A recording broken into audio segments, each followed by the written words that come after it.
கல்வாரி மாமலையோரம் கொடுங்கோர காட்சி கண்டே, கண்ணில் நீர் வடிந்திடுதே, எந்த மேய்ப்பர் இயேசுவதோ,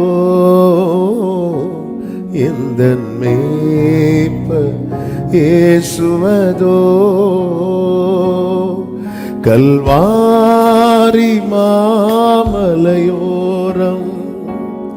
கொடுங்கோர காட்சி கண்டே, கண்ணில் நீர் வழிந்திடுதே, எந்த மேய்ப்பர் இயேசுவதோ, எந்த மேய்ப்பர் இயேசுவதோ. எருசலேமின் வீதிகளில் இரத்த வெள்ளம் கோலமிட, எருசலேமின் வீதிகளில் இரத்த வெள்ள கோலமிட, திருக்கோலம் நிந்தனையா ஒரு குலைந்து சென்றனரே, திருக்கோலம் நிந்தனையா ஒரு குலைந்து சென்றனரே, ஒரு குலைந்து சென்றனரே. கல்வாரி மாமலையோரம் கொடுங்கோர காட்சி கண்டே, கண்ணில் நீர் வழிந்திடுதே, எந்த மேய்ப்பர் இயேசுவதோ, எந்த மேய்ப்பர். உம்முடைய அன்புக்கு முன்பதாக எங்களை அர்ப்பணிக்கிறோம். தொடர்ந்து எங்க கூட பேசுங்கப்பா, மீட்பர் நாமத்தில் பிதாவே, ஆமென். கரங்களை உயர்த்தி ஹல்லேலூயா. வேதத்தை எடுத்துக்கொள்வோம். எபிரேயருக்கு எழுதின நிருபம் 12வது அதிகாரம். எபிரேயருக்கு எழுதின நிருபம் 12வது அதிகாரம், அதனுடைய 1வது வசனத்தை வாசிக்க கேட்கலாம். ஆகையால் மேகம் போன்ற இத்தனை திரளான சாட்சிகள் நம்மை சூழ்ந்து கொண்டிருக்க, பாரமான யாவற்றையும் நம்மை சுற்றி நெருங்கி நிற்கிற பாவத்தையும் தள்ளிவிட்டு விசுவாசத்தை துவக்குகிறவரும் முடிக்கிறவருமாயிருக்கிற இயேசுவை நோக்கி நமக்கு நியமித்திருக்கிற ஓட்டத்தில் பொறுமையோடே ஓடக்கடவும். இயேசுவை நோக்கி, பேஸ் கம்மி பண்ணிட்டு ஹைஸ் கொஞ்சம். விசுவாசத்தை துவக்குகிறவரும் அதை முடிக்கிறவருமாயிருக்கிற இயேசுவை நோக்கி. விசுவாச வாழ்க்கை நம்முடைய வாழ்க்கை. சிலுவையிலே நமக்கான விசுவாசத்தை கர்த்தர் துவக்கி இருக்கிறார். சிலுவை மரணம் என்று ஒன்று இல்லை என்றால், இயேசு இந்த பூமியிலே வந்தார், நன்மை செய்கிறவராய் சுற்றி திரிந்தார், எல்லாம் செய்தார். காண ஒரு கல்யாண வீட்டில் செய்த அற்புதம் துவங்கி லாசர் வீட்டில் செய்த அற்புதம் வரைக்கும் அவர் செய்த அற்புதங்கள் ஏராளம். அவைகளினால் நாம் மீட்கப்படவில்லை என்பது சத்தியம். சிலுவை மரணம் மட்டும் இல்லை என்றால்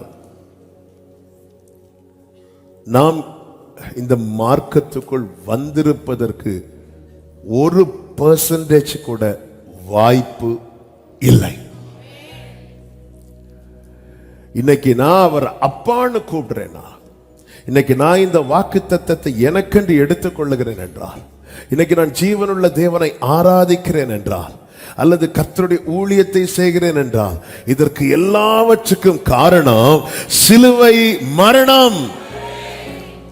ஆமென். இது ஒரு பெரிய செய்தி. டைம் நமக்கு இல்லை, கொஞ்சம் வேகமாய் செல்ல விரும்புகிறேன். இயேசுவை நோக்கி என்று சொல்லப்பட்டிருக்கிறது. எபிரேயர் 3:1 எப்படி நோக்கி பார்க்கணுமா? எபிரேயர் 3:1 சொல்லப்பட்டிருக்கிறது, இப்படி இருக்க பரம அழைப்புக்கு பங்குள்ளவர்களாகிய பரிசுத்த சகோதரரே, நாம் அறிக்கை பண்ணுகிற அப்போஸ்தலரும் பிரதான ஆசாரியருமாய் இருக்கிற கிறிஸ்து இயேசுவை கவனித்து பாருங்கள். அப்ப சும்மா நீ பாத்துறாத. சும்மா பார்க்கிறது நிறைய பேர் இருக்கிறாங்க. நீங்க அப்படி பார்க்காதீங்க. நீங்க யார் அப்படின்னா பரம அழைப்புக்கு பங்குள்ளவர்கள். நாம யாரு? அந்த பங்குள்ளவங்க மட்டும் சத்தமா சொல்லலாம். நாம யாரு? ஆமென். ஹல்லேலூயா. பரம அழைப்புக்கு பங்குள்ளவர்கள் இயேசுவை எப்படி பார்க்கணுமா? எப்படி பார்க்கணும்? கவனித்து, நல்ல கவனிக்கணும், நல்ல கவனிக்கணும். அதனால நல்ல கவனிங்க. ஆமென். நீ கவனித்து பாரு. சும்மா அப்படி பார்த்துட்டு இயேசுவை பாரு. சிலர் பாருங்க, இந்த போட்டோ வச்சுட்டு இப்படி நிப்பாங்க. இப்படி இல்லை. ஆமென். இயேசுவை கவனிக்கணும்னா வேதத்தை பார்க்கணும். அவர்தான் வார்த்தை, அவர்தான் இயேசு. நீங்க கவனித்து பாருங்கள். ஹல்லேலூயா. சிலர் நம்ம கொஞ்ச நேரம் இப்படி நின்னோம்னா நம்ம ஃபுல்லா 2 நிமிஷம் ஆகணும் சொல்லி அப்படி இல்லை. நீ கவனித்து பாரு, அவரை பாரு. ஏன் இயேசுவை நோக்கி? 12:1 தெளிவா இருக்கிறது. விசுவாசத்தை துவக்கினவர், அதை துவக்குகிறவரும் அதை முடிக்கிறவருமாயிருக்கிற. அப்ப என் வாழ்க்கையில விசுவாச ஓட்டம் ஆரம்பித்து நான் ஓடிக்கொண்டிருக்கிறேன். கர்த்தர் எங்க எண்டு வச்சிருக்கிறாரோ அது வரைக்கும் ஓடணும். அதற்கு ஒரே வழி, என் கண்கள் ஆபிரகாமை அல்ல, ஈசாக்கை அல்ல, யாக்கோபை அல்ல, தாவீதை அல்ல, அல்லது மற்ற யாரையும் அல்ல, இதை ஸ்டார்ட் பண்ணி விட்ட இயேசுவையே நோக்கி. தேவ பிள்ளை ஒன்று புரிந்து கொள்ள வேண்டும். நான் என்னில் விசுவாசத்தை துவக்கவில்லை. நாம் யாருமே நம்மில் விசுவாசத்தை துவக்கவில்லை. விசுவாசத்தை துவக்கினவர் அல்பாவும் ஒமேகாவும் உயிரோடு எழுந்த நம் ஆண்டவராகிய இயேசு மட்டுமே. இந்த விசுவாச ஓட்டத்தில் நான் கடைசி வரை ஓடணும்னா என்னுடைய விசுவாசம் உறுதியா இருக்கணும்.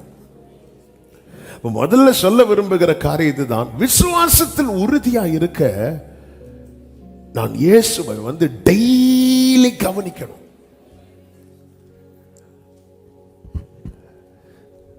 பேதுருவின் விசுவாசம் அற்ப விசுவாசமாய் மாறினது இயேசுவை விட்டு பார்வை எடுத்ததுனால மட்டுமே. இயேசுவை பார்த்துட்டே கடல் மேல நடக்கிறான். திடீர்னு காற்றை பார்க்கிறான். கவனத்தை மாட்டின போது அவனுடைய விசுவாச லெவல், கடல் மேல் ஒருத்தன் நடக்கிறான்னா எந்த அளவுக்கு விசுவாச லெவல் ஏறி இருக்கும் பாருங்க. அவன் கவனத்தை வேறொன்றின் மேல் மாற்றினதும் அப்படியே குறைஞ்சிட்டு. சில சீரியஸா இருக்கும்போது அந்த பிபி லெவல் சர்ன்னு குறையும், ஆக்சிஜன் லெவல் சர்ன்னு குறையும். குறையுது குறையுது குறையுது. ஒரு தேவ பிள்ளையினுடைய ஆக்சிஜனே இந்த ஃபெய்த் தான், விசுவாசம் தான். ஏன்னா விசுவாசம் இல்லாமல் தேவனுக்கு பிரியமா இருப்பது கூடாத காரியம். ஆமென். அப்ப என் கவனத்தை நான் மாற்றவே கூடாது. ஏனென்றால் அவர் விசுவாசத்தை துவக்கிட்டார். இந்த ஓட்டம் பாதியில முடிஞ்சாலும் ஆபத்து, இந்த பாதையிலிருந்து விலகினாலும் ஆபத்து, இடறி விழுந்தாலும் ஆபத்து. அந்த லாஸ்ட் ஸ்டெப் எடுத்து வைக்க போறோம் அப்படிங்கிற நிச்சயம் நமக்கு வேணும். அது வரைக்கும் ஓடுகிறேன், நான் ஓடுகிறேன், என் இயேசுவுக்காய் நான் நல்ல கவனமா கேளுங்க. சாத்தான் அவனுடைய டார்கெட்டே நம்ம ஃபெய்த் அடிக்கணும் தான். பேதுரு கிட்ட இயேசு சொல்லுவார், சாத்தான் உன்னை சோதிக்க பெர்மிஷன் கேட்டான், நானும் உன் விசுவாசம் ஒளிந்து போகாதபடிக்கு. நல்ல கவனிங்க, விசுவாசம் ஒளிந்து போகாதபடிக்கு. பேதுரு அழிக்கிறதல்ல சாத்தானுடைய நோக்கம். விசுவாசத்தை அழிச்சிட்டா பேதுரு அழிஞ்சிருவான்னு அவனுக்கு தெரியும். எனக்குள்ள இருக்கிற ஃபெய்த், எனக்குள்ள இருக்கிற இயேசு துவங்கின விசுவாசத்தை அடிச்சிட்டா என்ன அடிப்பது என்பது ரொம்ப சுலபமான காரியம். உலர்ந்த எலும்புகள் நிறைந்த பள்ளத்தாக்கிலேயே எசேக்கியேலை கொண்டு போய் நிறுத்திட்டு அதை ஜனங்கள் என்று சொல்லுகிறார், இஸ்ரவேல் ஜனங்கள். அதை ஏன் இப்படி உலர்ந்த எலும்பா காட்டுறீங்கன்னா அவங்க நம்பிக்கை இல்லாம இருக்கிறாங்க. நம்பிக்கை இல்லாதவன் உயிரற்றவன், விசுவாசம் இல்லாதவன் உயிரற்றவன். நீங்க இயேசுவை நோக்கி பாருங்கள். 1 தீமோத்தேயு 4:1 சொல்லப்பட்டிருக்கிறது, சிலர் பிசாசுகளின் உபதேசங்களுக்கு செவி கொடுத்து விசுவாசத்தை விட்டு விலகி போவார்கள். அப்ப ராங் டாக்டரின் விசுவாசத்தை விட்டு விலகி போக பண்ணுகிறது. அப்ப விசுவாசத்துல உறுதியா இருக்கணும்னா சத்தியத்தை அறிவீர்கள், சத்தியம் உங்களை விடுதலை ஆக்கும். அப்ப சாத்தான் எதுல எல்லாம் கவனம் வைக்கிறான் பாருங்க. இவனை விசுவாசத்தை விட்டு விலக வச்சிடணும். விலக வச்சிடணும் என்னன்னா இன்னொரு ட்ராக்ல இவனை ஓட விட்டுறலாம். நல்ல கவனிங்க, நமக்கு வர வேண்டிய 5யோ 10யோ தடுப்பதல்ல சாத்தானுடைய நோக்கம். கேட்டா அவன் 20-30 தருவான். அவன் நோக்கம் என்னன்னா அந்த பரம அழைப்பு, அதுல இவன் பங்குள்ளவனாகி விடவே கூடாது. அதனால ட்ராக்க மாத்தி விட்டுருவோம், கவனத்தை வேறு பக்கம் திருப்பிடுவோம், கவனத்தை இயேசுவை விட்டு திருப்பிடணும். இதுதான் அவனுடைய நோக்கம். இவன் கவனத்தை மாற்றி விட்டுட்டா மற்றவைகள் மேல. யூதாசுடைய கவனம் மாறிச்சு பாத்தீங்களா? ஒருவள் இயேசுவின் பாதத்தை பார்க்கும்போது இன்னொருவன் அந்த பாதத்தில் ஊட்டப்பட்ட பரிமள தைலத்தை பார்க்கிறான். கவனம் எப்படி மாறினதோ அவன் ட்ராக் மாறி போச்சு பாத்தீங்களா? அவ்வளவு அந்த கவனத்தை மாத்தி விட்டுருவோம். ஆமே, ஒருவள் பாதத்தை பார்க்கிறான். மரியாள் பாதத்தை பார்க்கும்போது யூதாஸ் பரிமள தைலத்தை பார்க்கிறான். 2 பேரும் பார்த்தா ஒரே பார்வையா தான் இருக்கும், ஆனா கவனம் வேற வேற காரியத்தில் இருக்கிறது. இன்னைக்கு நம்ம எதை பார்க்கிறோம்? அவள் பாதத்தை பார்த்து பரிமள தைலத்தை உடைத்து அந்த காலில் ஊட்டுகிறாள். அந்த காலில் அந்த தைலத்தை ஊட்டும் அது எவ்வளவு பொக்கிஷமாவ பார்த்தா பார்த்தீங்களா? ஏனென்றால் சுவிசேஷத்தை அறிவிக்கிறவருடைய பாதங்கள் எவ்வளவு அழகா இருக்கிறது. இந்த கால் மட்டும் என் இடத்துல படாம இருந்திருந்தா, இந்த பாதம் மட்டும் என் இடத்துல படாம இருந்திருந்தா, அவளுக்கு அது பொக்கிஷம். அவ கையில் இருக்கிற அந்த பரிமள தைலத்தை விட அவளை தேடி அவர் பாதம் பட்டு அவருடைய அது பொக்கிஷம். எனக்காக இந்த கால் எத்தனை இடத்துல நடந்தது. ஆமே, தைலத்தை போசுறா. இதே பாதத்தால என்ன அழிக்க நினைச்ச சத்ருவின் தலைய நசுக்க போகிறா. ஹல்லேலூயா. இப்படி இடையில வந்தவளுக்கு பார்க்க தெரியுது, கூடவே இருந்த யூதாசுக்கு பார்க்க தெரியல. கவனம் மாறிட்டு ஆள் அவுட்டு.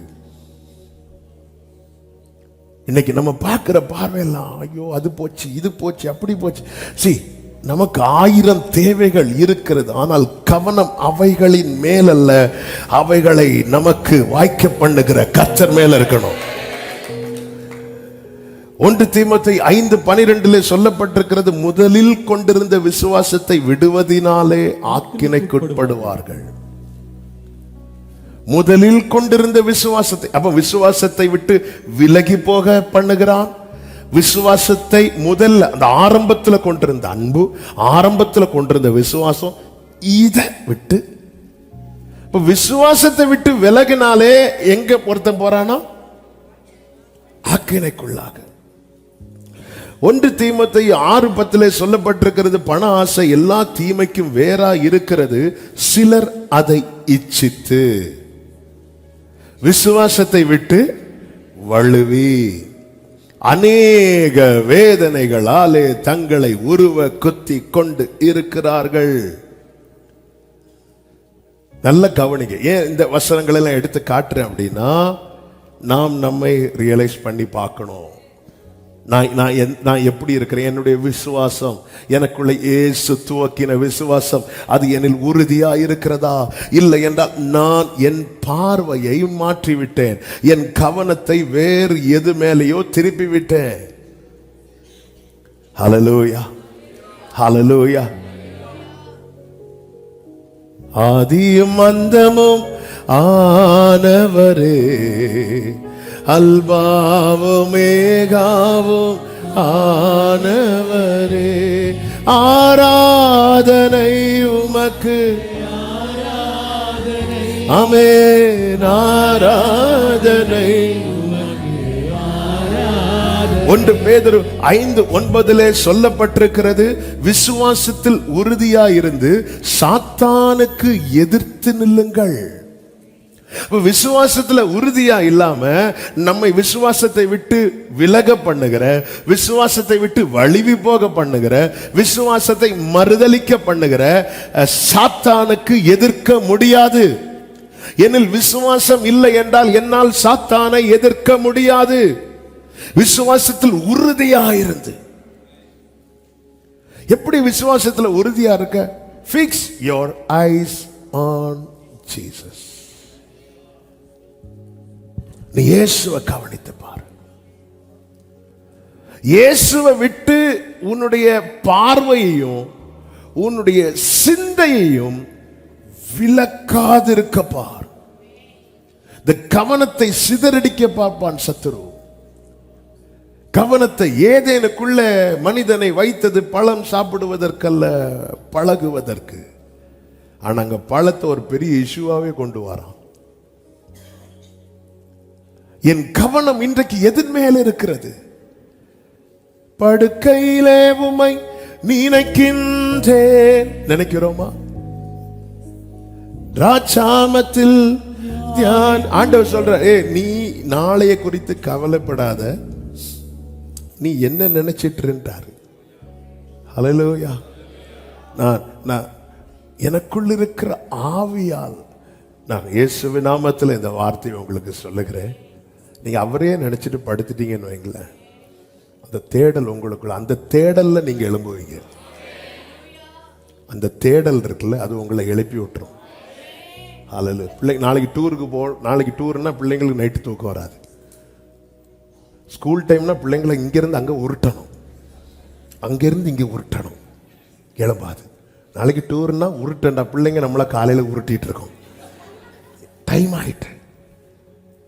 ஏன்னா அந்த வாஞ்சை. என் கவனம் எதன் மேல் இருக்கிறது? ஹல்லேலூயா. இயேசுவை கவனிக்க பைபிள் படிக்கிறவங்க எத்தனை பேர்? இயேசுவை கவனிக்க செய்தி கேட்கிறவங்க எத்தனை பேர்? எங்க இந்த விசுவாசத்துல என்னால உறுதியாய் நிக்க முடியலன்னா, ஒன்று, நான் விசுவாசத்தை மறுதலிப்பேன். பெர்கமு சபைக்கு கர்த்தர் சொல்லுகிறார், வெளிப்படுத்தல் 2:13, ஆமென், அந்திப்பா என்பவன் கொல்லப்பட்ட நாட்களில் என்னை பற்றும் விசுவாசத்தை நீ மறுதலியாமல் இருந்ததையும் அறிந்திருக்கிறேன்.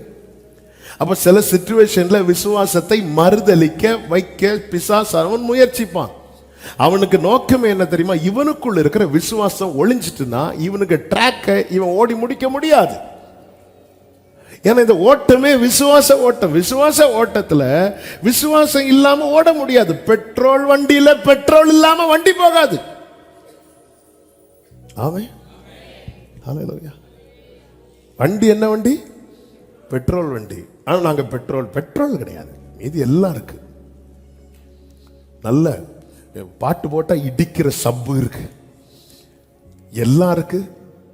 ஆனா எங்களுக்கு வண்டியில் என்ன மட்டும் கிடையாது, பெட்ரோல் மட்டும் கிடையாது. வண்டி போகுமா? வண்டி பக்கத்தில் நின்று போட்டோ வேணா எடுக்கலாம். நம்ம வண்டி என்ன வண்டி தெரியுமா? விசுவாச வண்டி. பெட்ரோல் வண்டி பெட்ரோல் இல்லாம போகாதது போல விசுவாச வண்டியில விசுவாசம் இல்லாம, பக்கத்துல பார்த்து சொல்லுங்க, விசுவாசம் இல்லாம வண்டி மூவ் ஆகாது. ஆமே, ஹல்லேலூயா. சொல்லிட்டீங்கல்ல, சூப்பர். கர்த்தர் உங்களை ஆசீர்வதிப்பா. ஆமே, இத புரிஞ்சுக்கணும். அப்போ அந்த அந்த விசுவாசம் இந்த வண்டியில நிரப்புறதே அவர்தான். அவர்கள் அவரை நோக்கி பார்த்து பிரகாசமடைந்தனர், அவர்கள் முகங்கள் வெட்கப்பட்டு போகவில்லை. அதனாலதான் யூதாவை கொண்டு ஆவியானவர் எழுதும் போது யூதா நிருபம் அந்த 1வது அதிகாரத்துல 20-21 வசனங்களிலே, நீங்களோ பிரியமானவர்களே உங்கள் மகா பரிசுத்தமான விசுவாசத்தின் மேல், யூதா நிருபம் 1:20-21 நீங்க கரெக்டா வாசிங்க. நீங்களோ பிரியமானவர்களே உங்கள் மகா பரிசுத்தமான விசுவாசத்தின், அந்த விசுவாசத்தை எப்படி சொல்லி இருக்கிறது? Most Holi faith. மகா பரிசுத்தமான விசுவாசம். எனக்குள்ளே இயேசு துவங்கின விசுவாசம் எப்படிப்பட்ட விசுவாசம்? இந்த வார்த்தை ரொம்ப கவனிக்கணும். அதாவது ஃபெய்த் இருந்தா போதும், ஃபெய்த் இருந்தா போதும், ஃபெய்த் இருந்தா போதும் சொல்லிட்டு எல்லா இடத்துலயும் உபதேசம் நிறைய. அந்த ஃபெய்த் எப்படிப்பட்ட ஃபெய்த் தெரியுமா? Most Holi faith. எனக்குள்ள இருக்கிற விசுவாசம் என்னை பரிசுத்தம் உள்ளவன் இன்னும் அந்த பரிசுத்தத்தை நோக்கி என்னை நகர்த்துகிறது என்றால் என்னுடைய ட்ராக்கும் என்னுடைய பார்வையும் சரியா இருக்குன்னு அர்த்தம். நான் ஆண்டவரை நம்புறேன்னு சொல்லிட்டு நான் அசுத்தத்தை நோக்கி போகிறேன் என்றால் இல்ல, இயேசு துவங்கின விசுவாசம் என்னில் இல்ல. என்ன நேத்தை விட இன்னைக்கு பரிசுத்தத்துல ஒரு ஸ்டெப் நான் கூடி இருக்கிறேன்னா நான் இயேசுவை கவனிக்கிறேன்னு அர்த்தம். நேத்தை விட, ஆரம்பத்தை விட இன்னைக்கு நான் அந்த பரிசுத்தம் உள்ள இன்னும் பரிசுத்தம். விசுவாசம் தான் எல்லாமேங்க. ஆனா அந்த விசுவாசம், கர்த்தர் எப்படிப்பட்ட விசுவாசத்தை வைத்திருக்கிறார்? மகா பரிசுத்தமான விசுவாசம். அதின் மேல் உங்களை உறுதிப்படுத்தி கொண்டு பரிசுத்த ஆவிக்குள் ஜெபம் பண்ணி தேவனுடைய அன்பிலே உங்களை காத்து கொண்டு நித்திய ஜீவனுக்கு ஏதுவாக நம்முடைய கர்த்தராகிய இயேசு கிறிஸ்துவினுடைய இரக்கத்தை பெற காத்திருங்கள். நித்திய ஜீவன் சிலுவையிலே அவர் சம்பாதித்து தந்தது. அதற்கு என்ன கிரயம் செலுத்தப்பட வேண்டுமோ அதை செலுத்தி முடிச்சிட்டார். It is finished. இப்போ அவர் எனக்குன்னு ஒரு ட்ராக் போட்டிருக்கிறார். எனக்கு போட்டியாளரே கிடையாது. பக்கத்துல பார்த்து சொல்லுங்க, நமக்கு போட்டியாளர்கள் கிடையாது. ஹல்லேலூயா. எவ்வளவு சந்தோஷமா இருக்குல்ல அப்படி சொல்லும் போது. ஆமென். இங்க தான் ஸ்தானங்களுக்கு போட்டி உண்டு, அங்க போட்டி கிடையாது.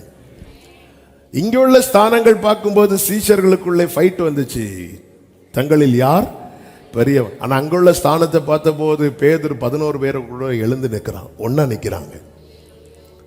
ஆமென். நமக்கு போட்டி கிடையாது. அதனாலதான் நீ பொறுமையா வா.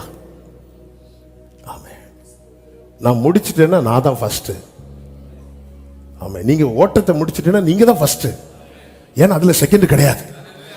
ஹல்லேலூயா, ஹல்லேலூயா. நமக்குள்ளே அவர் ஒரு விசுவாசத்தை துவக்கி இருக்கிறார். நித்திய ஜீவனுக்கு ஏதுவாக நம்முடைய கர்த்தராகிய இயேசு கிறிஸ்துவினுடைய இரக்கத்தை பெற காத்திருங்கள். அதனாலதான் நாம் அறிக்கை பண்ணுகிற அப்போஸ்தலரும், எபிரேயர் 3:1 ஒரு விசை கூட வாசிக்க கேட்கலாம். நாம் அறிக்கை பண்ணுகிற அப்போஸ்தலரும் பிரதான ஆசாரியருமாயிருக்கிற கிறிஸ்து இயேசுவை, ஹல்லேலூயா, பிரதான ஆசாரியரே எங்கள் பிரதான ஆசாரியரே, பிரதான ஆசாரியரே,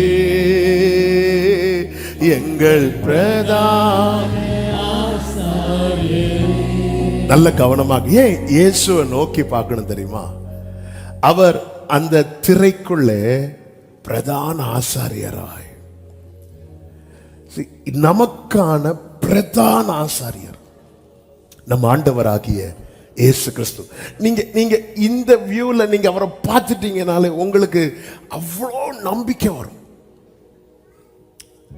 பழைய ஏற்பாட்டில் நீங்க கவனிச்சீங்கன்னா நிறைய பிரதான ஆசாரியர்கள் உண்டு, அநேகர் உண்டு. புதிய ஏற்பாட்டில் ஒரே ஒருவர் மாத்திரம் நம்மளெல்லாம் ஆசாரியர் ஆக்கிட்டார். ஆனா பிரதான ஆசாரியர் அவர் மட்டுமே. பழைய ஏற்பாட்டில் பார்த்தீங்கன்னா பெர்மனண்டா ஒரு பிரதான ஆசாரியன் கிடையாது. அவங்களுக்கான டைம் முடிஞ்சது மாறிடணும், இல்லைன்னா ஆள் அவுட் ஆனாலும் முடிஞ்சு. ஒரு வருஷம் ஒருத்தங்க இருப்பாங்க, அல்லது சில வருடங்கள் ஒரு ஆள் இருப்பாங்க, அடுத்த ஆளை காணாது. அதனால பழைய ஏற்பாட்டில் இருந்த பிரதான ஆசாரியர்கள் எல்லாம் டெம்பரரியா தான் இருந்தாங்க. ஆனால் இவரோ எபிரேயர் 7:23-24 வசனங்களிலே இப்படி சொல்லப்பட்டிருக்கிறது. எபிரேயர் 7வது அதிகாரம் 23. அன்றியும் அவர்கள் மரணத்தின் நிமித்தம் நிலைத்திருக்க கூடாதவர்களானபடியா ஆசாரியராக்கப்பட்டவர்கள் அநேகராயிருந்தார்கள். இவரோ என்றென்றைக்கும் நிலைத்திருக்கிறபடியா மாறி போகாத. கைகளை உயர்த்தி ஆமென் சொல்லுங்க பார்க்கலாம். மாறி போகாத ஆசாரியத்துவம் உள்ளவராயிருக்கிறார். அதனாலதான் நம்புறேன். ஆரோன் இருக்கிறார். ஆரோன் என்கிட்ட சொல்லிட்டு போறாரு, இங்க பாருப்பா, நீ வரும்போது நான் பார்த்துக்கிறேன், உள்ள நான் பேசிக்கிறேன்னு சொல்லிட்டு போயாச்சு. இப்போ நான் வரும்போது ஆரோன் இல்லை, வேற ஒரு ஆள் பிரதான ஆசாரியர் இருக்கிறார். என்னப்பா இங்க வந்து இருக்கிற? இல்ல, ஆரோன் இப்படி சொன்னாங்க, நீ வந்தா நான் உன்னை உள்ள விட்டுருவேன்னு. ஆரோன்லாம் இல்லை, போ.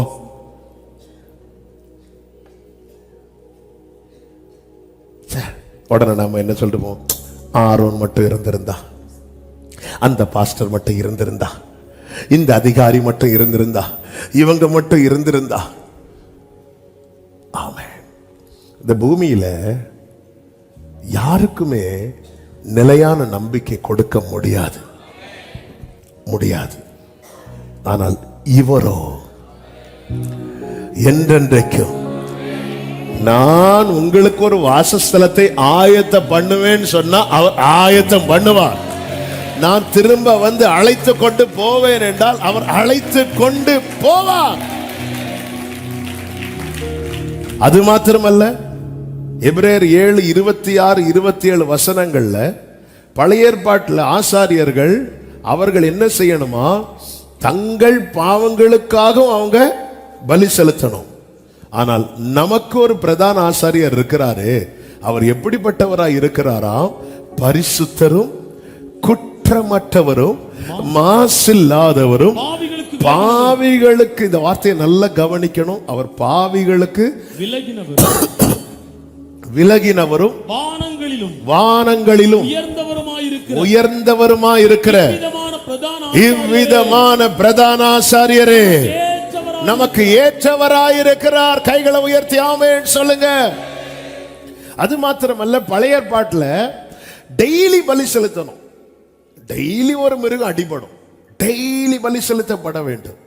ஆனா 27வது வசனத்தில் சொல்லப்பட்டிருக்கிறது, அவர் பிரதான ஆசாரியர்களை போல முன்பு சொந்த பாவங்களுக்காகவும் பின்பு ஜனங்களுடைய பாவங்களுக்காகவும் நாடோறும் பலியிட வேண்டுவதில்லை. ஏனெனில் தம்மை தாமே பலி இட்டதினாலே இதை ஒரே தரம் செய்து முடித்தார். ஹல்லேலூயா, ஹல்லேலூயா. நீங்க கவனித்து பாருங்கள். அப்ப என் பாவங்களுக்காய் பலியிடப்பட்டார். அவர் செய்து முடித்து, செய்தார் என்றல்ல, அவங்க செய்தார்கள், இவர் செய்து முடித்தார். அவங்க இன்னைக்கு செஞ்சாங்க, நாளைக்கு அவங்களுக்கு தான் நாளைய குறித்த கவலை. ஆனால் கிறிஸ்துவுக்குள்ளானவர்களுக்கு நாளைய தினத்தை குறித்து பயமில்லை. நாதன் இயேசு எல்லாம் பார்த்து கொள்வார். ஏன்னா அவர் செய்தார் என்றல்ல, செய்து. தாவீது என்ன சொல்லுகிறார்? கர்த்தர் எனக்காக யாவையும் செய்து முடிப்பார். அவர் செய்து முடித்தார். எனக்கு இருக்கிற பிரதான ஆசாரியர். அது மாத்திரமல்ல, ஆசரிப்பு கூடாரத்துக்குள்ளே இந்த ஆசாரியர்கள், பழைய ஏற்பாட்டு ஆசாரியர்கள் எப்படி பிரவேசிப்பார்களாம்? மிருகத்தினுடைய இரத்தத்தை எடுத்துக்கொண்டு அந்த மகா பரிசுத்த ஸ்தலத்துக்குள்ளே பிரவேசிப்பார்கள். பலியிடப்பட்ட மிருகங்களுடைய இரத்தத்தை ஒரு பாத்திரத்தில் எடுத்துக்கொண்டு அந்த மகா பரிசுத்த ஸ்தலத்துக்குள்ளே பிரவேசிப்பார்கள். இவரோ தம்முடைய சொந்த ரத்தம். எப்படிங்க இருக்கும்? அப்பாக்கு முன்னாடி பையன் மேல இருந்து கீழே வர ரத்தத்துல போய் நிக்கிற சீனை யோசிக்க முடியுமா? இந்த இடத்துல அவர் பையனா போகல, எனக்கான ஆசாரியராய் போறார். நம்ம பிள்ளைங்க கையிலையோ காலையோ சின்ன கீறல் வந்து பிளட் வந்தாலே நம்ம தாங்க மாட்டோம். ஆனா அந்த திரைக்குள்ள அவர் எப்படி பிரவேசிக்கிறார் தெரியுமா? தம்முடைய சொந்த ரத்தம். கொஞ்ச ரத்தம் இல்ல, கடைசி ரத்தம் வரைக்கும் போய் நிற்கிறார். ஆசாரியன் அந்த ஆசரிப்பு கூடாரத்துக்குள்ள போறது தனக்காக அல்ல. வெளியே பிராகாரத்தில் ஒரு கூட்டம் ஜனங்க நிக்கிறாங்க, அவங்களுக்காக. தேவன் அந்த கிருபாசனத்தில் இறங்கி பேசுவார். அதற்கும் பிராகாரத்தில் நிக்கிற மகா பரிசுத்தத்தில் இறங்கி வருகிற தேவனுக்கும் பிராகாரத்தில் நிற்கிற ஜனங்களுக்கும் நடுவாக ஒரு மத்தியஸ்தனாய் பிரதான ஆசாரியன் இரத்தத்தை எடுத்துக்கொண்டு நிற்பான். ஹல்லேலூயா. நமக்கு தெரியல, அதனாலதான் அவரை பார்க்க விரும்பப்படத்தக்க ரூபம் இல்லை. அவர் அந்த திரைக்குள்ளே பிரவேசிக்கும் போது ஏதோ ஒரு மிருகத்தின் ரத்தத்தை எடுத்துட்டு போகவில்லை, தம்முடைய ரத்தம். நீங்க நல்ல அந்த காட்சிய கண்ணுக்கு ஒரு அப்பாக்கு முன்னாடி ஒரு பையன் மொத்த ரத்தத்துல அப்படியே வந்து நிக்கிற சீனை இமேஜின் கூட பண்ண முடியாது. ஹல்லேலூயா, ஹல்லேலூயா. ஆமென். ஒவ்வொரு ரத்த சொட்டு வடிய வடிய பிதாவுக்கு முன்னாக நிற்கிற தம்முடைய குமாரனாகிய கிறிஸ்து சொல்லுவார், பின்னாடி நிற்கிற நம்மை காண்பித்து, இதோ நானும் கர்த்தர் எனக்கு கொடுத்த பிள்ளைகளோ, நானும் கர்த்தர் எனக்கு கொடுத்த. நல்ல கைகளை தட்டி, பிரதான ஆசாரியரே, எங்கள் பிரதான ஆசாரியரே, பிரதான ஆசாரியரே, எங்கள். அதனாலதான் எபிரேயர் 5:1 சொல்லப்பட்டிருக்கிறது, ஒரு பிரதான ஆசாரியன் என்பவன் மனுஷருக்காக தேவ காரியங்களை பற்றி நியமிக்கப்படுகிறான். பிரதான ஆசாரியன் இதற்கு யாருக்காக நியமிக்கப்படுகிறான்? மனுஷருக்காக தேவ காரியங்களை பற்றி. அப்போ அவன் ஜெபிக்கிறது யாருக்காக ஜெபிக்கிறான்? சத்தமா சொல்லுங்க. அவன் அழுறது யாருக்காக அழுறான்? மனுஷருக்காக. இப்போ கெத்செமனே தோட்டத்துக்குள்ள வாங்க. அதே எபிரேயர் 5வது அதிகாரம் அதனுடைய 7வது வசனம். 6-7 வாசிங்க. அப்படியே வேறொரிடத்திலும் நீர் மெல்கிசேதேக்கின் முறைமையின்படி என்றென்றைக்கும் ஆசாரியராய் இருக்கிறீர் என்று, என்றென்றைக்கும் ஆசாரியராய் இருக்கிறீர் என்று சொல்லி இருக்கிறார். மாம்சத்தில் இருந்த நாட்களில், அவர் மாம்சத்தில் இருந்த நாட்களில் தம்மை மரணத்திலிருந்து ரட்சிக்க வல்லமை உள்ளவரை நோக்கி பலத்த சத்தத்தோடும் கண்ணீரோடும்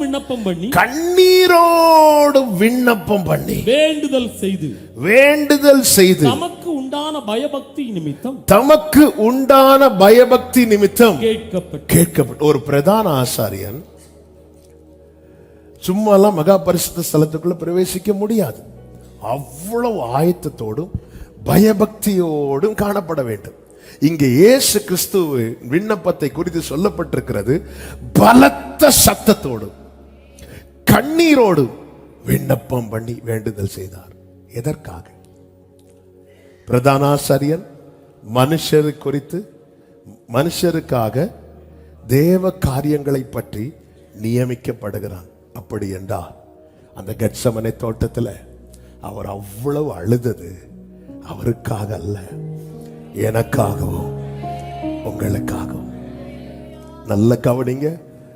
அவர் ஒரு புறம் அழுகிறார், அவருடையவர்கள் இன்னொரு புறம் நித்திரை செய்கிறார்கள். இன்னைக்கு நானும் நீங்களும் நிம்மதியா படுத்து தூங்குறோம்னா அவர் நமக்காய் பலத்த சத்தத்தோடும் கண்ணீரோடும் விண்ணப்பம் பண்ணதுனால.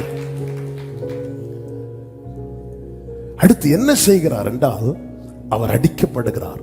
அவர் தாமே ஒரு பலிக்கான மிருகம் அடிக்கப்படுவதற்கு முன்பதாக, பஸ்காவிலே அடிக்கப்படுவதற்கு முன்பதாக ஒரு வாரத்துக்கு முன்னதாகவே அது எல்லாரும் செக் பண்ணுவாங்க.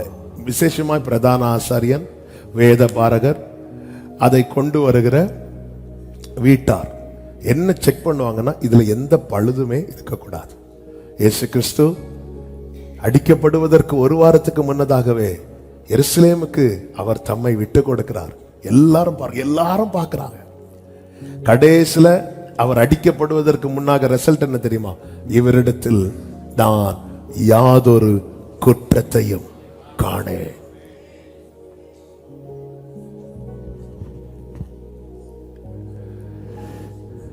அடிக்கப்பட்டார். இப்போ சிலுவையில் அவர் என்ன செய்கிறார் என்றால் தம்முடைய ஆவியை பிதா கையில் ஒப்பு கொடுத்தார். அவர் யாருக்காக அடிக்கப்பட்டார்? அப்போ அவர் யாரு? பலி. நம்முடைய பாவங்களை நிவிர்த்தி செய்கிற கிருபாதார பலி. அப்போ பலியாய் தேவன் தம்மை கொடுக்கிறார்னா அதை அக்செப்ட் பண்றது யாரு? பிதா. அதனால மற்றபடி அவர் உயிரோடு எழும்புறதுக்கு பிதா கிட்ட கொடுக்கணும்னு கிடையாது. ஏன்? அவருக்கு அந்த அதிகாரம் இருக்கிறது. யோவான் 5வது அதிகாரம் 26வது வசனத்துல நீங்க பாத்தீங்கன்னா, ஏனெனில் பிதாவானவர் தம்மில் தாமே ஜீவனுடையவராய் இருக்கிறது போல குமாரனும் தம்மில் தாமே ஜீவனுடையவராய் இருக்கும்படிக்கு. அவ்வளவுதான். அவர் நினைச்சா அடுத்த செகண்ட் அவருக்கு எழும்ப முடியும். ஆனா அவர் அப்படி செய்யல. அப்படி செஞ்சா இது பலியாகாது. இப்போ எனக்காக அவர் மரித்துட்டாரு. எனக்காக அவர் மரித்தது உண்மை. அது பரலோகம் அங்கீகரிக்கணும். அதனால இயேசு சொல்லுகிறார், நீங்க இந்த ஆலயத்தை இடித்து போடுங்கள், நான் 3 நாள்ல எழுப்புவேன். அவர் தம்முடைய சரீரத்தை குறித்து சொல்லுகிறார். ஒரு பலியை கர்த்தர் அங்கீகரிப்பதன் அடையாளமாய் பழைய ஏற்பாட்டில் அக்கினி இறங்கும். கர்த்தரே தேவன் என்று ஜனங்கள் சொல்வதற்கு காரணம் என்ன? எலியா சொல்றாரு, அக்கினியினால் உத்தரவு அருளுகிற தெய்வமே தெய்வம். பலிபீடம் செப்பனிட்டு ஒரு காளை துண்டிக்கப்பட்டு எலியா ஆண்டவர் சமூகத்தில் இருந்து கர்த்தாவே கேளும், கர்த்தாவே கேளும் என்று கத்தினான். அப்பொழுது வானத்தில் இந்த அக்கினி இறங்கினது, அந்த பலியை அங்கீகரித்தது. இப்பொழுது இயேசு சிலுவையிலே கத்துறார், தேவனேன்னு கத்துறார். உம்முடைய கையில என் ஆவியை ஒப்பு கொடுக்கிறேன். ஒரு நாளாச்சு, மாற்றம் இல்லை. 2 நாளாச்சு, மாற்றம் இல்லை. 3வது நாள், என் ஆண்டவரே இந்த பலியை நீங்க அங்கீகரிக்கலையா? அந்த பலியை மட்டும் பிதா அங்கீகரிக்காம இருந்திருந்தா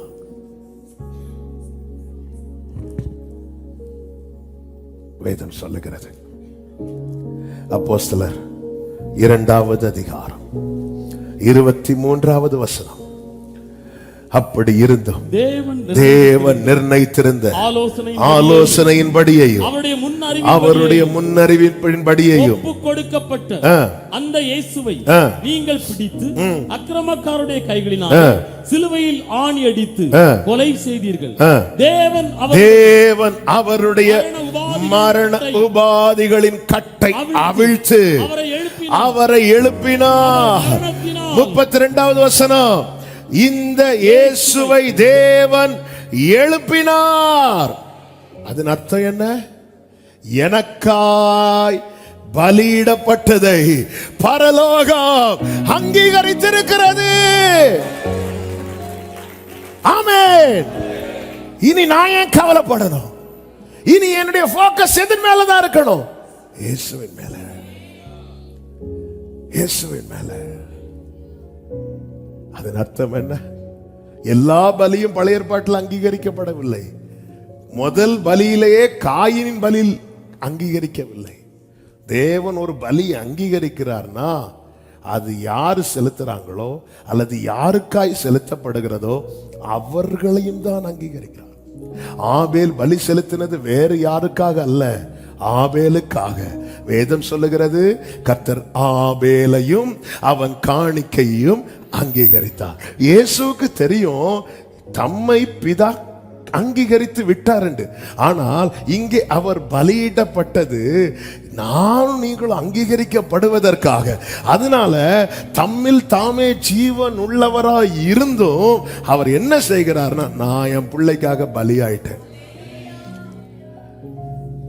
நீங்க என்ன எழுப்பிட்டீங்கன்னா அவனை நீங்க அங்கீகரிச்சிட்டீங்க. நீங்க என்ன எழுப்பிட்டீங்கன்னா.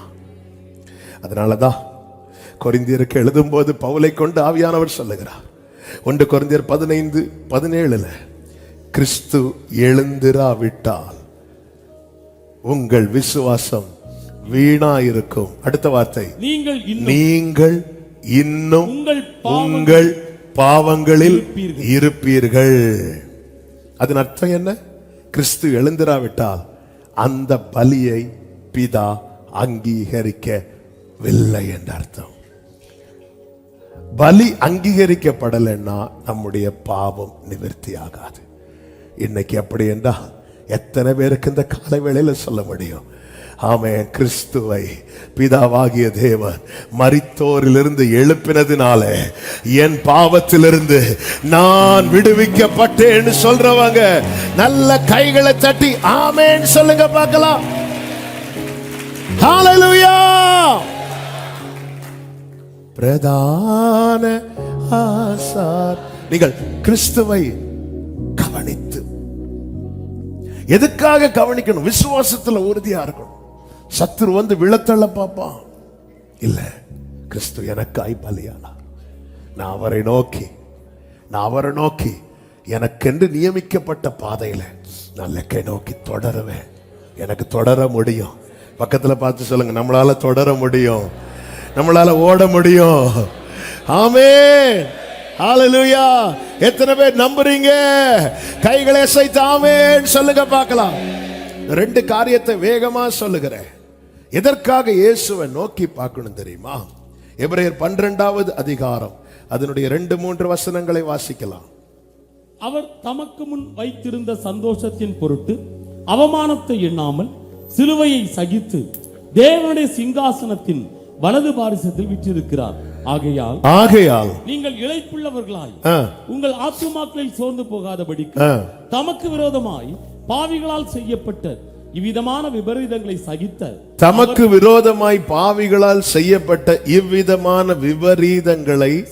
சகித்த அவரையே நினைத்துக் கொள்ளுங்கள். இந்த ஓட்டத்துல நமக்கு விரோதமாய் சிலர் பலவிதமான காரியங்களை செய்வாங்க. அப்ப அந்த இடத்துல நமக்கு என்ன தேவை அப்படின்னா சகிப்புத்தன்மை தேவை. அதனாலதான் அந்த 12:1 ஆரம்பிக்கும் போதே பாரங்களையும் பாவங்களையும் தள்ளிவிட்டு கொஞ்சம் சகிக்கணும். இயேசு கிறிஸ்து எப்படி சகித்தார் என்பதை நீ கவனித்து பார். இயேசு எப்படி சகித்தாரா? தமக்கு முன் வைக்கப்பட்டிருந்த சந்தோஷத்தின் பொருட்டு. அந்த சந்தோஷம் தான் என்ன? தேவனுடைய சிங்காசனத்தின் வலது பாரிசத்தில் வீற்றிருப்பது. அப்ப கேட்கலாம், அது அவருக்கு தானே வச்சிருக்கிறாங்க. எபேசியர் 2:7 என்ன சொல்லப்பட்டிருக்கிறது? கிறிஸ்து இயேசுவுக்குள் நம்மை அவரோட கூட எழுப்பி உன்னதங்களிலே அவரோட கூட உட்காரவும் செய்தார். அப்ப ஆண்டவர் நமக்கான ஸ்தானத்தை மேல செட் பண்ணிட்டார். இனி நாம இந்த ட்ராக்ல ஓடி போய் அதுல உட்காரணும், இவ்வளவுதான். அப்போ இவ்வளவு மேன்மையை வைத்திருக்கிறதுனால பிசாசானவன் அநேகரை நமக்கு விரோதமாய் எழுப்பி விரோதமான காரியங்களை அவன் செய்வான், செயல்படுவான். அந்த இடத்துல தான் ஒரு தேவ பிள்ளை எதை நினைக்கணும் அப்படின்னா, அவங்க செய்யறது அல்ல, அவர் செய்து வைத்ததை. ஹல்லேலூயா, ஹல்லேலூயா. அவங்க செய்ததை அல்ல, அவர் நமக்காய் உன்னதங்களிலே உட்கார வைத்திருக்கிறார். இங்க பாரு, உனக்கான ஸ்தானம் ரெடியா இருக்கு, நீ வந்து சேரு, அவ்வளவுதான். எப்படி வர? உனக்கு நான் ஒரு ட்ராக் போட்டிருக்கிறேன், அதுல நான் எப்படி ஓட? என்னையே நோக்கி பாரு. ஏன் போராடுறான்? இந்த ரட்சிக்கப்பட்ட பிள்ளைக்கு வர்றது மாதிரி போராட்டம், விசுவாசத்துல உறுதியா இருக்கிற பிள்ளைக்கு வர்றது மாதிரி போராட்டம், அழைப்புல உறுதியா இருக்கிற நித்தியத்தை நோக்கி பயணிக்கிற ஒரு தேவ பிள்ளைக்கு வருகிற போராட்டம் போல வேற யாருக்குமே வராது. ஹல்லேலூயா, ஹல்லேலூயா. ஏன்னா கர்த்தர் வைத்த ஸ்தானம். அதனாலதான் நீங்க கிறிஸ்துவுடனே கூட எழுந்தது உண்டானால் பூமிக்குரியவைகளை அல்ல, பிதாவின் வலது பாரிசத்தில் வீற்றிருக்கிற இடத்தில் உள்ள மேலானதையே நாடுங்கள். உன் நாட்டமே அதுதான். நீ அதை நோக்கி ஓடும்படி அழைத்து கொண்டு வந்திருக்கிறாய். அப்போ இந்த பூமியிலே சில காரியங்களை சகிக்கதான் வேண்டும். அதுதான் சிலுவையை சகிக்கிறது. ஹல்லேலூயா. சிலுவை சுமந்தோராய் சீஷராகுவோம், சிந்தை வாழ்விலும் தாழ்மை தரிப்போ. இன்னைக்கு இந்த சகிப்பு தன்மை ரொம்பவே இல்லாதது இயேசுவை கொண்டாடுகிறவர்களுக்கு என்பதுதான் பரிதாபமான நிலைமை. சோதனையை சகிக்கிற மனுஷன் பாக்கியவான், அவன் உத்தமன் என்று விளங்கின பின்பு கர்த்தர் தம்மிடத்தில் அன்பு கூறுகிறவர்களுக்கு ஆயத்தம் பண்ணின ஜீவ கிரீடத்தை கொடுப்பார். அப்போ நாம் உத்தமன் என்று விளங்க பண்ண நமக்கு வைக்கிற விசுவாச பரீட்சை என்ன தெரியுமா? சோதனை. நம்ம சகிக்கிறோமா, சபிக்கிறோமா? அவர் சிலுவையை சகிக்கிறார். 2 பேர் சிலுவையை சுமக்கிறத நமக்கு வேதம் காண்பிக்கிறது. ஒன்று இயேசு. இயேசு எப்படி சிலுவையை சுமந்தார் என்றால், அவரே சிலுவை எடுத்து, யோவான் 19:17 அவர் தம்முடைய சிலுவையை சுமந்து கொண்டு புறப்பட்டார் அப்படின்ட்டு. மத்தேயு 27:32 சிரேனே ஊரனாகிய சீமோன் என்கிற ஒரு மனுஷனை சிலுவையை சுமக்கும்படி பலவந்தம் பண்ணினார்கள் என்று சொல்லப்பட்டிருக்கிறது. அவன் சீமோன் எப்படி சிலுவையை சுமந்தான்? விரும்பி அல்ல, பலவந்தம் பண்ண, வேற வழி இல்லாம. இயேசு எப்படி சிலுவையை சுமந்தார்? விரும்பி சுமந்தார். அதை எப்படி சொல்லலாம்? பேதுரு சொல்லுகிறான், இவைகள் உமக்கு சம்பவிக்க கூடாது. உடனே பேதுரு பார்த்து என்ன சொன்னார்? பின்னால போ சாத்தானே. அப்போ நமக்கு விரும்புற ஒரு காரியத்தை யாராவது தடுத்தாங்கன்னா நமக்கு அவங்கள யாராதான் தெரியும்? இயேசு விரும்பி சுமந்தார். சிரேனா ஊரனாகிய சீமோன் வேற வழி இல்லாம சுமந்தான். பிரியமானவர்களே, அவருடைய பாதையில விரும்பி நடக்கிறோமா, வேற வழி இல்லாம நடக்கிறோமா? விரும்பி நடந்தால் சகிப்போம், வேற வழி இல்லாம நடந்தால் ஜெபிக்கிறோம்ல, விரும்பி ஜெபம் பண்றோமா, வேற வழி இல்லாம ஜெபம் பண்றோம். ஐயோ நாளைக்கு பிள்ளைக்கு எக்ஸாம், இன்னைக்கு ஜெபம் பண்ணலன்னா. ஆமே, 1 வருஷம் பிள்ளை ஸ்கூலுக்கு போவோம், ஜெபம் பண்ண மாட்டாங்க. எக்ஸாம் அன்னைக்கு விழுந்து கிடப்பாங்க ஆண்டவர் சமூகத்துல. விரும்பியா வேற வழி இல்லாமலா? பைபிள் படிக்கிறது விரும்பி படிக்கிறோமா வேற வழி இல்லாம படிக்கிறாமா? கொரோனா டைம்ல சங்கீதம் 91 விரும்பியா வேற வழி இல்லாமலா? நம்ம சுமக்கிற சிலுவை எல்லாம் வேற வழி இல்லாம சுமக்கிறோம். ஆமென். அல்லேலூயா. சகோதரர்கள் இருக்க பார்த்தா வேற வழி இல்லாம சுமந்துட்டு இருக்கிறோம். அப்படி இருக்கிறது போல இருக்கு. இல்ல வேற வழி இல்லாமன்னா இவரால ஏன் சகிக்க முடிஞ்சு தெரியுமா? அவரே எடுத்தார். ஹல்லேலூயா. நியமித்த ஓட்டம். எபேசு சபைக்கு சொல்லுகிறார், உன் கிரியைகளை நான் அறிந்திருக்கிறேன். என்ன ஆண்டவர் நீங்க கிரியா பாக்குறீங்க? நீ சகித்து கொண்டிருப்பதை நான் அறிவேன். எத்தனை நிந்த, எத்தனை அவமானங்கள், சொந்த பந்தங்கள் சொல்லால் கொல்லலாம். சொந்த பந்தங்கள் சொல்லால் கொல்லலாம்.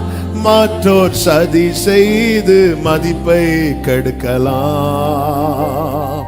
மாற்றோர் சதி செய்து மதிப்பை கெடுக்கலாம். அவருக்காகவே அனைத்தும் இழந்தாலோ அதை மகிமை என்றெண்ணிடுவே. அவருக்காகவே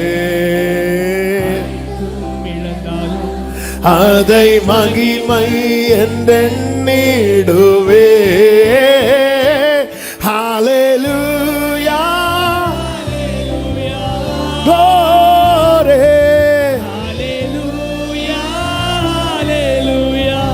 Jesus. Hallelujah.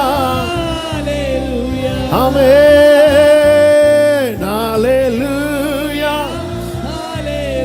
தமக்கு முன் வைக்கப்பட்டிருக்கும் சந்தோஷத்தின் பொருட்டுனா இயேசுவின் போக்கஸ் அது மேலதான் இருக்கு. மேலானவைகளை நாடுகிறவனால சகிக்க முடியும். என்னால சகிக்க முடியலன்னா என் பார்வை மாறிவிட்டது, என் கவனம் மாறிவிட்டது. கிறிஸ்துவையே நோக்கி பாருங்கள். ஹல்லேலூயா. எவ்வளவோ சகித்தார், எவ்வளவுங்க. ஆமென்.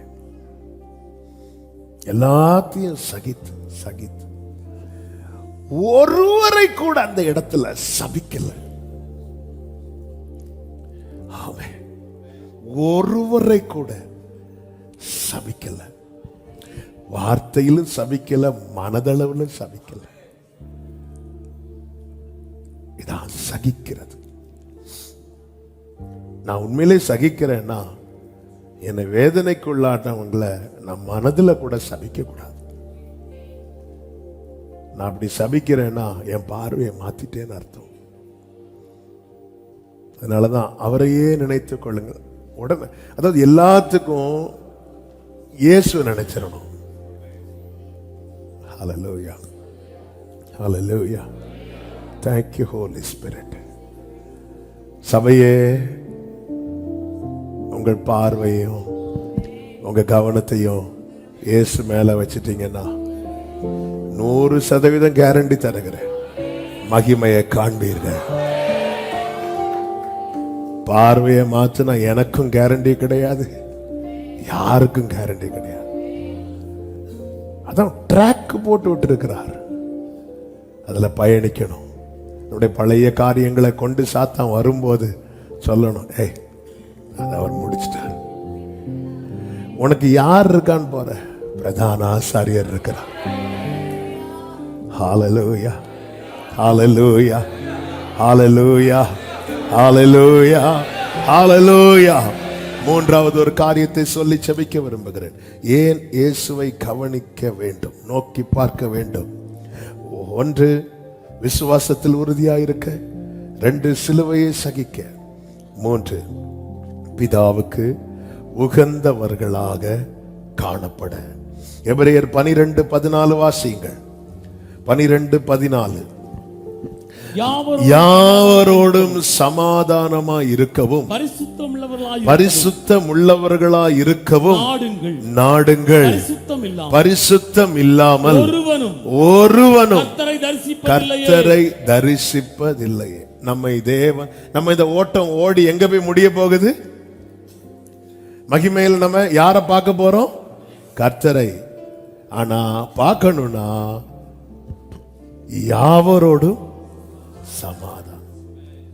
நல்லா புரிஞ்சுக்கோங்க. நம்ம 10 கட்டளைகளை கை கொண்டும் பக்கத்து வீட்டில் இருக்கிறவங்க கூட பேச்சு இல்லைன்னா பரிசுத்த குறைச்சல் இருக்கிறது. அதனாலதான் பரிசுத்தம் உள்ளவர்களா இருக்க நாடுறதுக்கு முதல்ல என்ன சொல்லப்பட்டிருக்குன்னா யாவரோடும் சமாதானம்.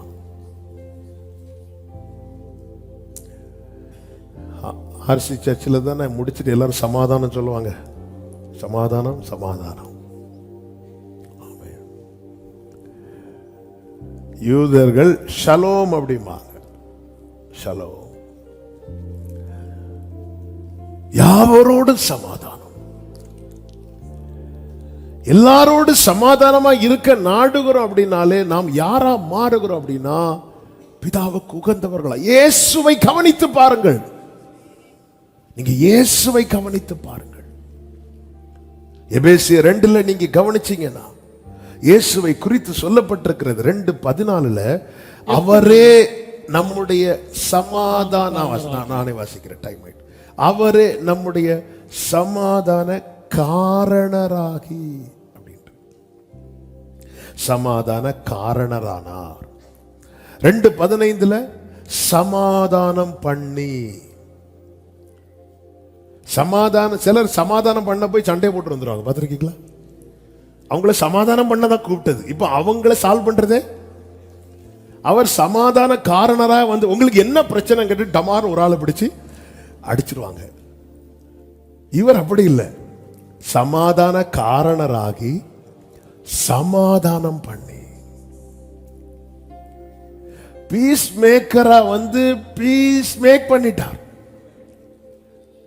நம்ம பீஸ் மேக்கரா போய் பீஸ் ஆக்கி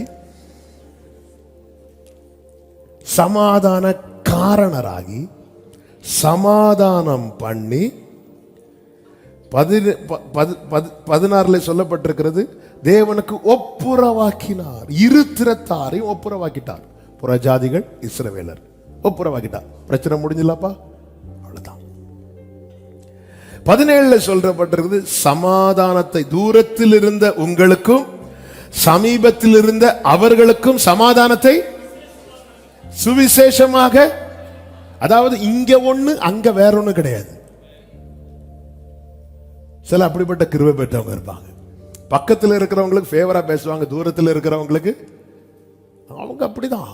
நாளைக்கு அவங்க பக்கத்தில் வந்தா அவங்களுக்கு ஃபேவரா பேசிட்டு இல்ல. இருத்திரத்தாரை ஒன்றாக்கி ரெண்டா பிரிந்துட்டு இருந்த 2 கூட்டத்தாரை இவர் ஒன்னாக்கினார். யாவரோடு சமாதானம். அதனால 18 சொல்லப்பட்டிருக்கிறது, அந்தபடியே நாம் இரு திறத்தார் ஒரே ஆவியினாலே பிதாவினிடத்தில் சேரும் ஸ்லாக்கியத்தை இயேசு மூலமாக. அப்ப சமாதான காரணராய் நாம் மாறும்போது, சமாதானம் பண்ணுகிறவர்களாய் மாறும்போது மற்றவர்கள் அவரிடத்தில் சேரும்படியான பாக்கியத்தை நம் மூலமா என்ன செய்யறாங்க? பெறுகிறார்கள். அதுதான் வேதம் சொல்லுகிறது, சமாதானம் பண்ணுகிறவர்கள் பாக்கியவான்கள், அவர்கள் தேவனுடைய புத்திரர் எனப்படுவார்கள். ஆமே. 2 பேர்ட்ட பேசும்போது என்ன பேசுறோம், எப்படி பேசுறோம்? சமாதானம் பண்ணுங்க. இல்லைன்னா நம்ம என்ன குறைச்சல் உண்டாகும் தெரியுமா? பரிசுத்த குறைச்சல். அப்ப தாழ்ச்சி இருக்காது. அவர் கிருபை தருகிறார். நம்ம எல்லாம் என்ன பார்க்கிறோம், இவங்க வீட்டில் ஒரு குறை இல்லை அதனால இவங்க, அப்படி அல்ல. தேவன் யாருன்னு கேட்கிற வீட்டில் நம்மகிட்ட இருக்கிறதோட நிறைய இருக்கு. நம்முடைய நியாயம். எனக்கு ஆண்டவரை பார்க்கணும்னு விருப்பம் இருந்தா நான் இவைகளுக்குள்ள திரும்புவேன்.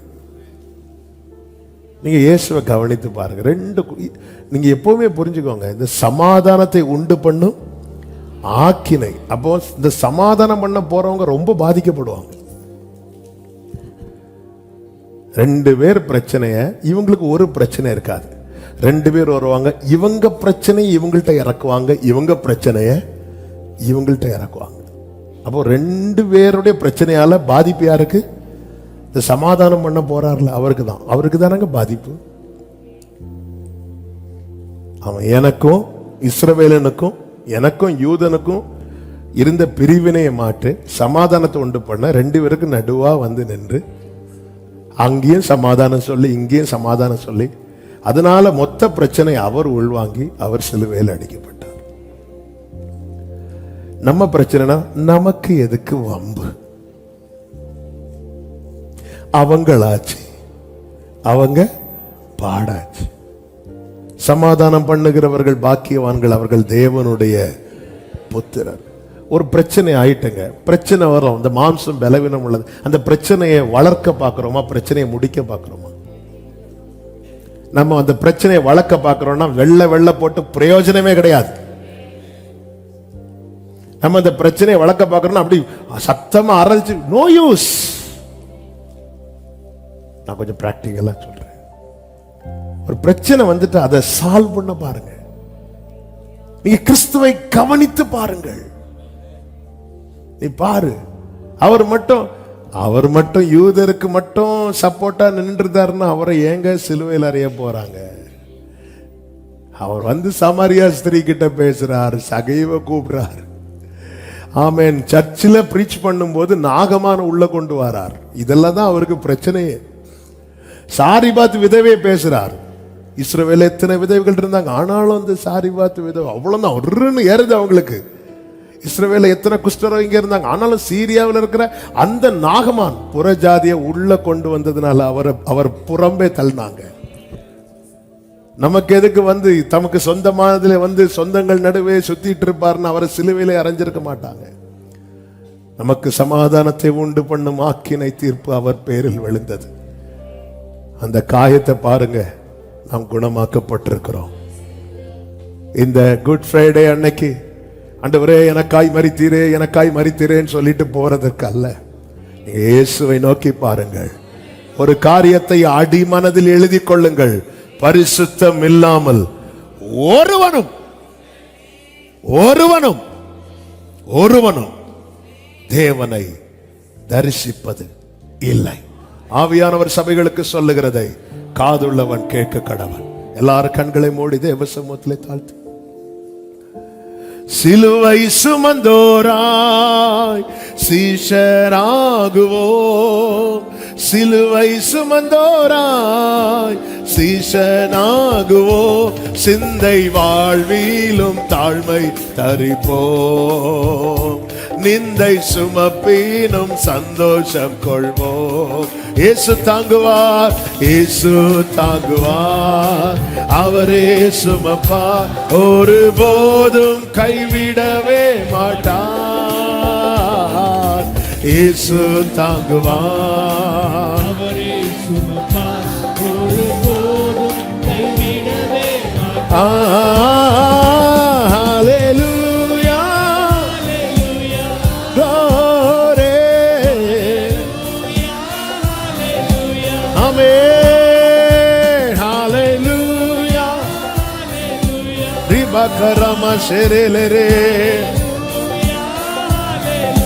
வாழ்வும் இயேசுவே, வாழ்வும் இயேசுவே, சாவும் லாபமே, சாவும் லாபமே, அவர் பெருகவும் நான் சிறுகவும் வேண்டுமே, அவர் பெருகவும் நான் சிறுகவும் வேண்டுமே. கிருபை தருகிறார், விருதாவாக்கிடே, அதை நித்தமும் காத்து கொள்வே. Glory.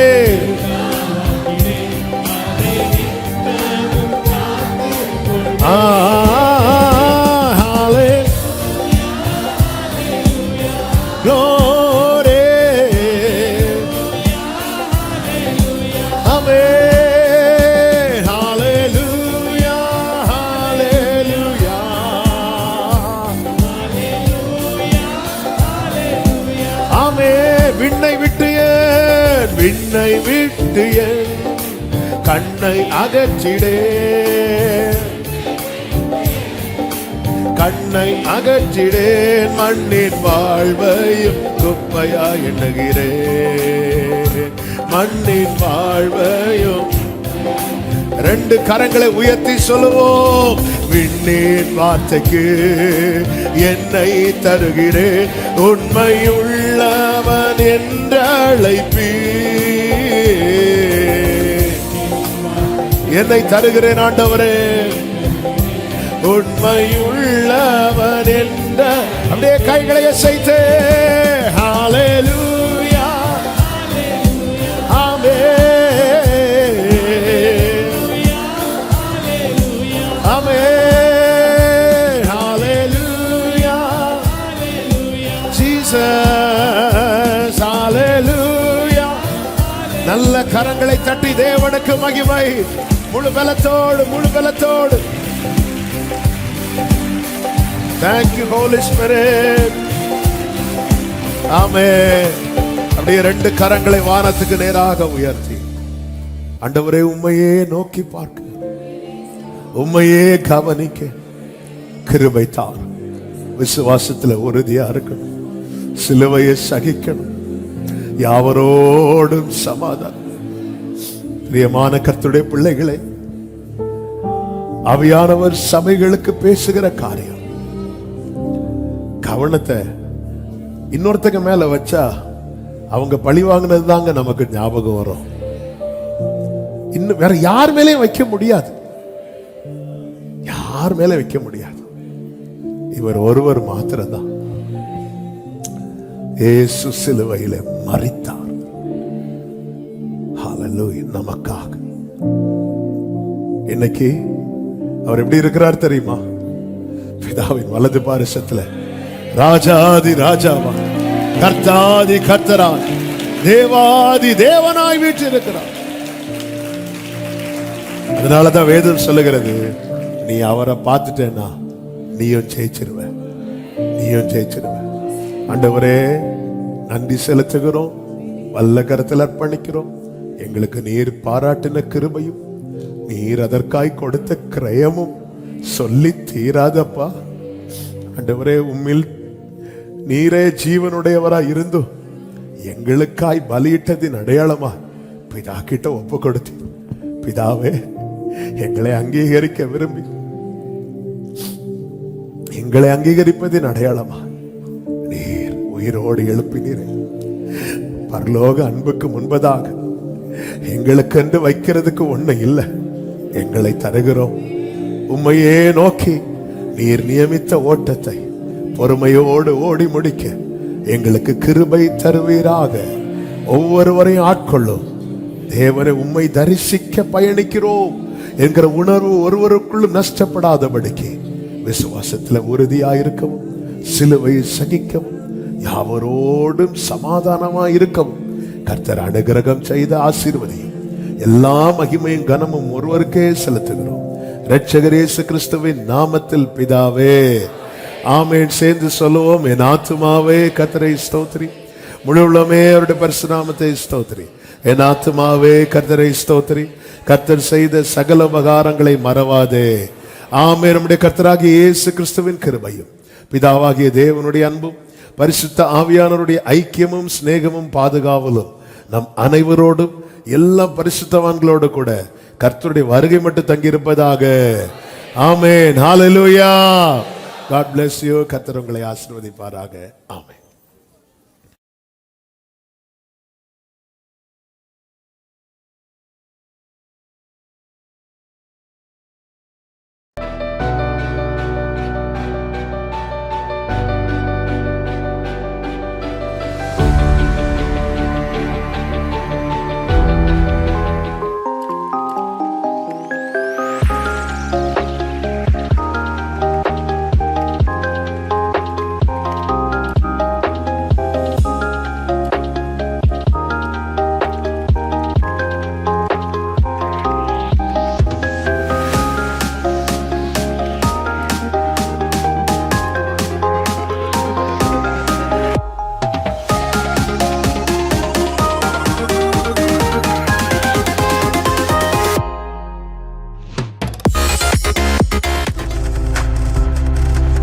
நீங்கள் பார்த்து கொண்டிருப்பது உங்கள் ஜாய் டிவி. உங்கள் துக்கம் சந்தோஷமாய் மாறும்.